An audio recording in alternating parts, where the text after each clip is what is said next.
Listen, Among some crazy thing is gonna happen. We're gonna go blindside once again. Welcome back. Maybe, maybe you haven't been. Maybe you should get a little snacky. Maybe you should get a little treat for yourself. Maybe you should get something to enjoy. Because we're gonna be enjoying another Beyond All Reason game. Another one of the most unreasonable games to have ever been played. Look at this map. Let's find you a name if you want to play this. Ice Scream V2.5. Ice Scream V2.5. Look at these. There are even spawn suggestions. I mean, it's so cool to get to see maps like this, where the air player is just like weirdly cut off from everybody else with this terrain, and you have to like go fly out. Really, ideally, I don't think you want to walk your commander, and you just start with this one max. Isn't that insane? That's so cool. But I didn't want to play air this game. I was in a Discord with some of these boys that we've seen in this Rotato lobby. I was in there with Glizzy and Andreas, and I think on the other side, let's see here. I think we've been talking about Aldo and Reclama. I've probably been in one as well. Who else was there? Was our boy Stin in this one? Stin was not here. So, welcome in. We are spawned in. This looks like a vehicles only map to me, especially from the space that I have spawned. There's just so much ground to cover. Just look at it. Just you gotta get over there, you gotta get over there, you gotta get there, you got this one, that one. It's such a lot of walking that's gonna have to be happening in this game. 5 to 10 wind. Not really a wind map. I really regret just building these 2 winds, honestly. I wish that I had just built 2 solars, and I hope you are all enjoying, as we zoom in here, the new engine, which is just, wow, this is so smooth. Everything is so beautiful and so smooth right now as we are building our vehicle lab. As I was saying, as I was promising, a smart man, this Binami guy. Who is this guy? So we're kind of in the suicide position. This is kind of a glitters style map in my opinion. We're kind of in the suicide position where Sneaky has the most mexes available to him as very quickly. Same thing with Bulk. Bulk with, what is this, 1, 2, 3, 4, 5, 6, 7, 8, 9, 10, 11, 12, 13, 14, maybe, mexes that he has access to, whereas Andreas here has 3, 6, 7, and I have 3, 5, 6, 7, 8, 9, maybe, something like that, 10. So, and these might be Andreas's mexes, right, if we get to push up there. So we're getting starved for metal this game. It's something that you really have to think about when you come into these Rotato games. Like, what are you positioning yourself against? What are you going to be fucking playing against, right? Like this high mex guy could even get this geothermal instead of bartender, and it's really tough all of a sudden. It's also really interesting how this map has us in these sorts of diagonal lines instead of nice straight lines. So the lanes feel very weird, where this is kind of like one lane almost, and then there's just another kind of one lane that goes like this, see? And so what you kind of end up with is this 4v3 mirrored on both sides with an air player. And the 4 has way more metal than the 3.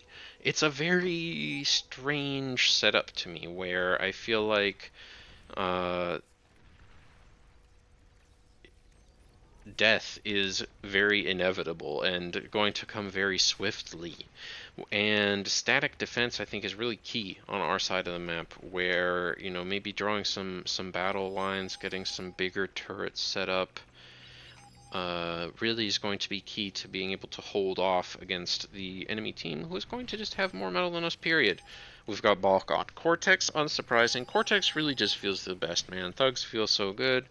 I just love Cortex. If you go Armada, I feel like you want to play tanks. That's what I wanted to play, as I'm feeding away my tanks. That was an unfortunate one. Mr. Potato got some free shit off me. Yeah, look at that. 3 free tanks. Sucks. You hate to see it. Mismicroing very badly there. Starting to set up a position, though. So, the battle lines are drawn, and they're drawn actually fairly in our favor. I managed to kind of snag this mex away from blue, which is somewhat surprising. I think they're definitely like dreaming of having me even on this side or defending kind of like this sort of a line, and then they have this, and then they kind of have these more interesting attack opportunities. So we're holding a very important position right now.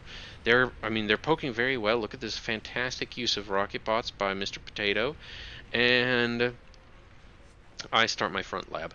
This, I think, is just a requirement in so many of these Rotato games. I'm not using my production very well, but I figured that this is probably a decent thing to do with the metal that I have. Just get another unit producing facility up because I really desperately need it. These Whistlers are doing good.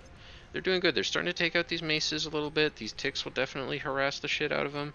And they can definitely handle these pawns if I don't micro towards the pawns. Thank goodness the pawns turned around. Afraid of the ticks. I don't blame them. Ticks are terrifying. So the spam coming in, kind of paying off a little bit. I've got a little energy storage. I really should be continuing to produce out of the vehicle plant. I think if I was making a blitzball right now, I could have a huge impact, actually. You know, it's 8 minutes into the game, 10-minute blitzball timing. That's kind of a good idea here. That's kind of a good plan. Maybe I'll try to enact this in a future Armada game. Yeah, and this is what I was talking about, right? Look at these pawns just getting on top of the Whistlers, just trying to keep him moving, but the damage from the Whistlers is so slow. Pawns are anti-Whistler to a degree that is disgusting. As the next wave of grunts now come in, as I'm surprised, right? It's always surprising to me that these people are turning around, but I guess it just goes to show, right? This is kind of the difference, I think. If it was Bulk with those guys, he'd have pushed it forward, but luckily for us, Andreas had a nice ball of thugs coming anyway, so we were fine. Thank goodness. I continue to produce. Let's see. We've been called out. We've been called out by Aldo that we have a forward lab. And look at this. I really respect this from the blue team. They're starting to set up a nice, sturdy center. Very smart of them. I don't think any of these are tier 1 defenses yet, but there will be. And I like it. Look at this. This big Overwatch tower on top of the hill. A good an LLT a little bit in front, but overlapping entirely. A Warden coming up for this choke point. They are setting up a fantastic choke point defense that, I mean, it's going to be very difficult for us to be able to get through this. I like it a lot. I like it a lot. This is a great way to use static defense, putting it on the high ground, making everything so difficult. Shooting up, you know, once you've played enough bar games, shooting up, you really start to feel how miserable it is. As I now have some medium tanks up. I've talked before how these really aren't my favorite. Like, look at this range. It's just not it just doesn't feel that great. Look at that. I like 2 barrages at that thug. Didn't really do any damage. Did like half health to that mace. One of my tanks almost died. Like, I think it's worth talking about. Let's see. What's the terrain map? There's the terrain map. I think it's worth talking about that. I think if I was maybe doing something that looked more like this kind of a pattern, getting higher up onto the hill, and I think I was thinking about it in the game too, I think, where now I think I might be starting to hit more. Let's see. Let's watch. No, we're really not starting to hit much more, but that was on the retreat, so let's watch the next pass. As we're up to a respectable amount of medium tanks. 17 is no joke. We continue the tick spam to kind of keep Dark Blue back. Ironically, I think Andreas, yeah, he's ahead right now. His tier 2 has arrived first. We were in Discord, Andreas and I. I just challenged this location with my boys, and we have managed to push back a lot of their static defense. I'm feeling honestly pretty good. Let's see, we've lost, what is that, 6, 8 of our tanks? So we're at 9 of them, 8 of them, 7 of them, oof, 8 of them again. Not the best, and now the Sheldons are starting to blow me up and I'm freaking out. It's always so difficult when the Sheldons start showing up. I just become so terrified and as I lose another half of my stouts. But we've really cleared out this position very nicely, which is good, right? They've lost a mechs on this side, that feels nice. We don't have our mechs on the opposite side, so what can you do? Bulk, all of a sudden, look at this, pumping out units.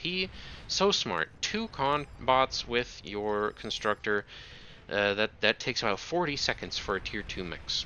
So, a great pace at which he's constructing his tier 2 mexes, and he's just really far ahead. I mean, look at us. Oh, we got tier 2 from somebody, so kind. You love to see it. Definitely misplaying a little bit, not getting that up first, but might have been what is it? It's a bot, or it's a vehicle. So it was, oh yeah, it was from Rotato. Very kind of him. Yeah, I guess he's just getting to play tech, isn't he? He's just chilling. Oh no, wait, but Steel Coffin. Oh, interesting. Oh, but he's also going tier 2. Whoa. Wow, and he's not converting at all? Weird stuff going on over here. As we are continuing to produce more advanced solars. Feeling very good. Love an advanced solar, gotta admit. Definitely should have sent a second construction vehicle. I've got 2 construction turrets and, oh no, 3 construction turrets and 3 construction bots attached. But actually, I guess I'm not spending my metal that efficiently. So I should be putting down some extra con turrets and continuing to produce. For God's sake, continue to produce. So let's see, they've got 1 Dragon's Maw up now. This turret is so crazy. It really can have such high impact throughout the game. It's a beautiful thing. It's a nasty thing. And let's see. Ooh, our air player going for a battle with the anti-air, and he's losing it.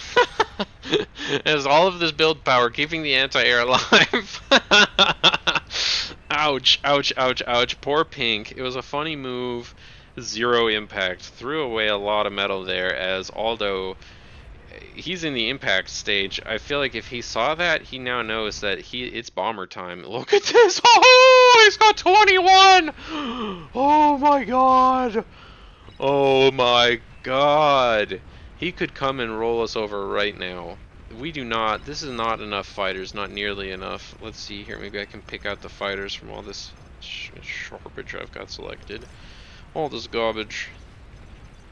Nope. Oh no, there they are, 24. And versus probably quite a few, 34, yeah. So he already has more tier 2 fighters than Zillers has tier 1. Oh, but look at this Fusro Da coming in to pick up some slack, perhaps. As he sees a weakness and is putting up some fighters. I love to see it.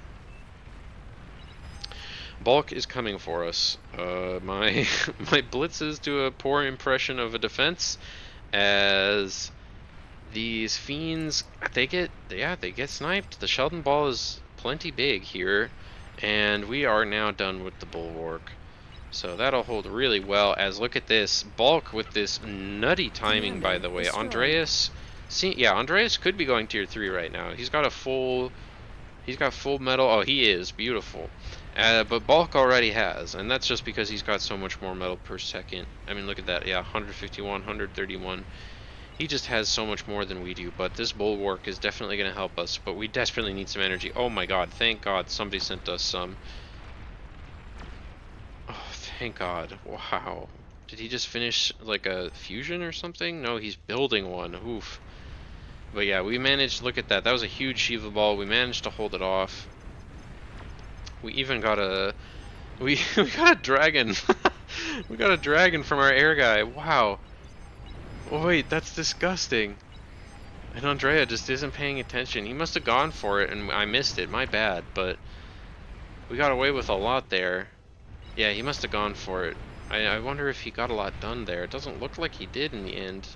Doesn't look like we got a boom here or over there or anywhere really. So looks like he must have run into some anti-air as another Shiva attack. I mean, this bulwark is the only thing that kept us in this game. Like, look at that. He just ran another, you know... he just ran another, like, 17... Another, yeah, half, 9,000 metal into us. And, yeah, at this point, Dark Red, who is not just running his tier 3... into other people's faces, has had the impact and has won. The bulwark really kept us in it, and then we got to transition tier 3 ourselves, which is really nice. I think we would have been totally fine this game. Very well played by Andreas. Beautiful bulwark timing. I started to, I don't mind this transition into the Banishers. This is kind of the only impact unit that's left for me here in the tier 2. I think I probably could have gone tier 3 as well, honestly. Because it's just, you know, at this point in the game, it's starting to really feel bad, all the options that I have left. I don't know if I did it, but I probably made some Zars, and they probably didn't feel the greatest this game. So, you know, some Tikis would have probably been good. Yeah, I like the res bots. The res bot choice to just start picking up these Shivas actually is probably the best. With Banishers, I like actually a lot. I like what I was doing. So it was a beautiful game on this very cool map. Let's just give it another shout out. The name of this thing, Ice Scream. Look at this. Such a cool map.